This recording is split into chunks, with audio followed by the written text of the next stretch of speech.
പ്രേമിച്ചു കിടന്ന കാലത്ത് നമ്മൾ തമ്മിലുള്ള അന്തരം എനിക്കറിയാമായിരുന്നു. രാധികയോട് സത്യം പറയാതിരുന്നത് വഞ്ചിക്കാനായിരുന്നില്ല, ഇഷ്ടം കൊണ്ടായിരുന്നു. എല്ലാം പറഞ്ഞാൽ നീ നഷ്ടപ്പെട്ടു പോകുമെന്നുള്ള പേടിയുണ്ട്. ജയിൽ കിടക്കുമ്പോഴാ എല്ലാം എന്തൊരു മണ്ടത്തരമാണെന്ന് മനസ്സിലായത്.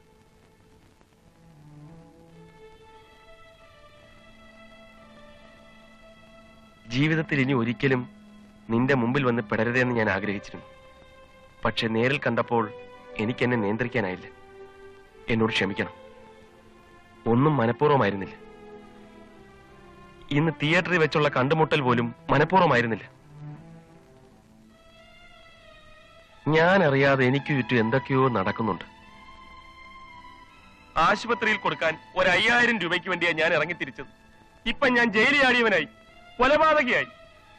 എവിടെ പോയി ആരുടെ മുമ്പിൽ കീഴടങ്ങണമെന്ന് പോലും എനിക്കറിയില്ല.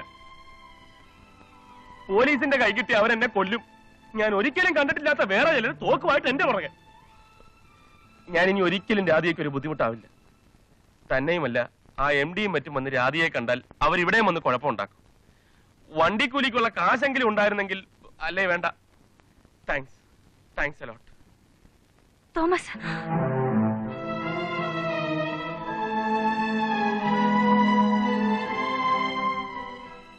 വേണ്ട രാധിക, ഞാനിനി ഇവിടെ നിന്നാൽ രാധികയ്ക്ക് കൂടി ആപത്താണ്. ഏതായാലും മദ്രാസിന് പറ്റിയതല്ല. തോമസിനും എനിക്കും എത്രയും വേഗം ഇവിടെ ഒന്ന് രക്ഷപ്പെടണം. എങ്ങനെയെങ്കിലും. നാട്ടിൽ പോയാൽ ഒരു സമാധാനം ഉണ്ടാവും. ജയിൽ അധികാരികളോട് സത്യം പറയണം. അധികം ഒന്നും വൈകിട്ടില്ലല്ലോ.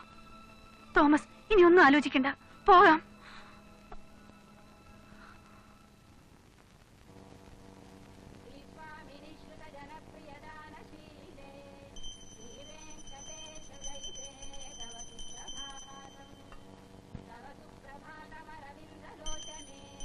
എന്തിനാണ് ഈശ്വര എന്നെ ഇങ്ങനെ പരീക്ഷിക്കുന്നത്?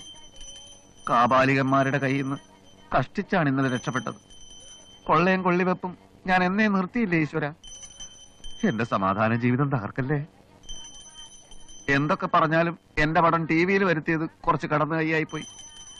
ഏതായാലും വന്നത് വന്നു. ഇനിയും എന്നെ സെൻട്രൽ ജയിലിലേക്ക് അയക്കല്ലേ മുറുഹ.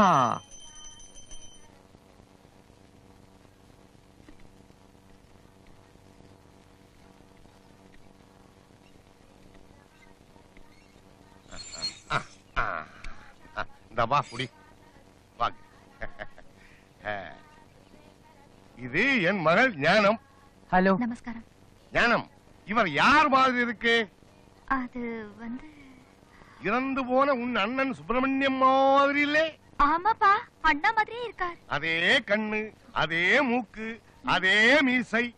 கார் ஆக்சிடென்ட்ல அடிபட்டு சாகும் போது தலையில் இந்த மாதிரி 2 கெட்டு இருந்தது. இந்த மூஞ்சியை பார்க்கும் போது அந்த டெட் பாடியே வந்து முன்னால நிக்கிற மாதிரி தோணுது. அப்பா, இவர் யாருப்பா? இவரு கேரளாவிலே பெரிய போலீஸ் ஆபீசர். அப்படியா? வாங்க, ஆத்துக்குள்ள வாங்க. வாங்க. அப்பா, இவருக்கு தலையில என்னாச்சு? ஏதோ அயோக்கிய ராஸ்கல் அடிச்சு உதைச்சு இந்த கதிக்கு ஏலாக்கிட்ட. அச்சச்சோ. கோயில இருந்து வரும்போது நடு ரோட்ல படுத்து நின்றார். அப்புறம் கர்ப்பா, என் கண்ணில படாம இருந்தா இவருக்கும் நிச்சயமா உன் அண்ணன் கதியே வந்திருக்கும். பாவம். ஆமா, சம்பு எங்கே? பூஜை பண்ணிட்டு இருக்க. கூப்பிடுவனே. ஆரி சும்பு? சும்பு அல்லப்பா, சம்பு, என் மருமக புள்ள. என்ன பூஜை முடிச்சிட்டேளா? சித்த வரேளா? என்ன அப்பா கூட யார் வந்திருக்கான்னு பாருங்க. யாரு வந்திருக்கு? செத்து போன எங்க அண்ணா மாதிரியே ஒருத்தர். அப்படியா?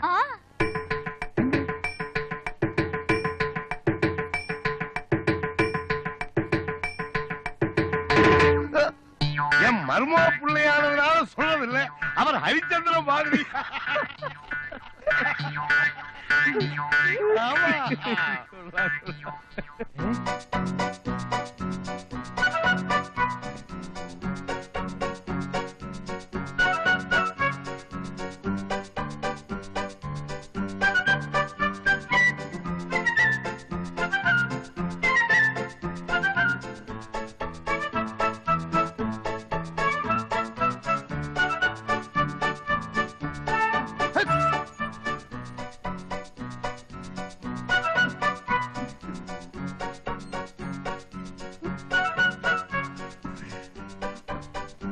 അണ്ണാ!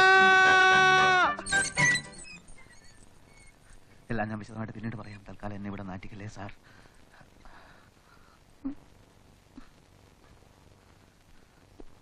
പ്ലീസ്. ഞാൻ ഒന്ന് ചോദിച്ചോട്ടെ, കുറ്റം ചെയ്തവനെ ശിക്ഷിക്കുന്നത് എന്തിനാണ് സാർ? അവനൊരു പാഠം പഠിപ്പിക്കാൻ. ആണല്ലോ. പാഠം പഠിച്ചു കഴിഞ്ഞവനെ പിന്നെയും പിടിച്ചുകൊണ്ടുപോയി ശിക്ഷിക്കേണ്ട കാര്യമുണ്ടോ?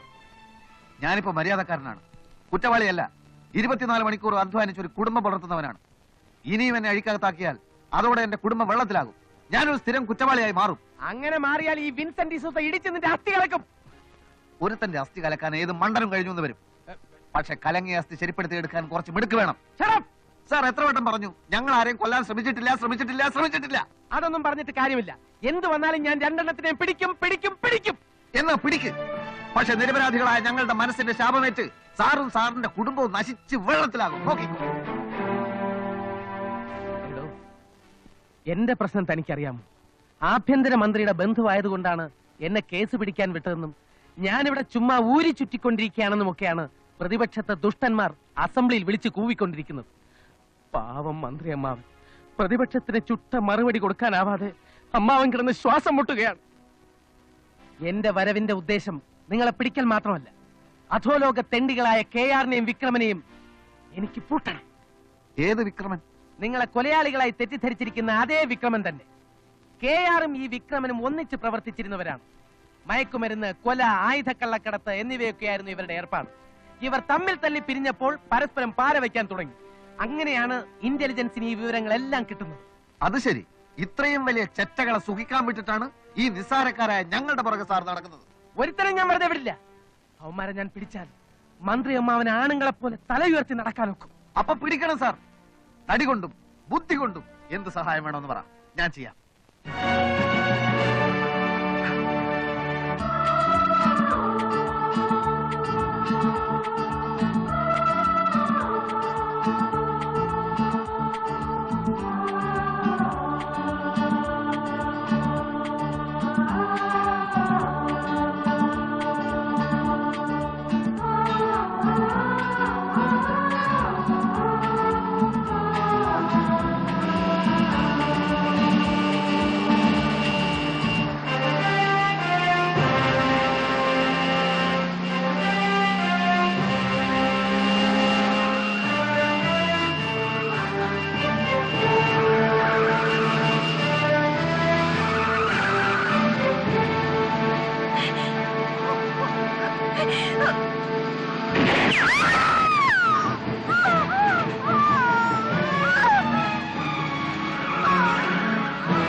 இது சாப்பிட்டு கொஞ்சம் ரெஸ்ட் எடுத்துக்கங்க.